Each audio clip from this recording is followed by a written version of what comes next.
साधकं कलाधरावतंसकं विलासिलोकरक्षकम् अनायकैकनायकं विनाशिते भदैत्यकं नताशुभाशुनाशनं नमामि तं विनायकम् न ते तरातिभीकरं नवोदितार्कभास्वरं नमत्सुरारिनिर्जरं नताधिकापदुद्धरं सुरेश्वरं निधीश्वरं गजेश्वरं गणेश्वरं महेश्वरं तमाश्रये परात्परं निरन्तरं समस्तलोकशङ्करं निरस्तदैत्यकुञ्जरं दुरेतरोदरं वरं वरे भवक्त्रमक्षरं कृपाकरं क्षमाकरं मुदाकरं यशस्करं मनस्करं नमस्कृतां नमस्करोमि भास्वरम्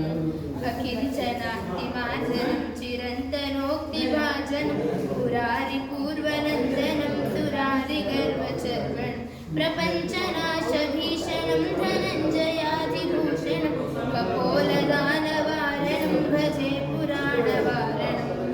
नितान्तकान्तदन्तकान्तिमन्तकान्तकात्मजम् अचिन्त्यरूपमन्तहीनमन्तरायकृतं हृदन्तरे निरन्तरं वसन्तमेव योगिनं तमेकदन्तमेव तं विचिन्तयामि सन्ततम्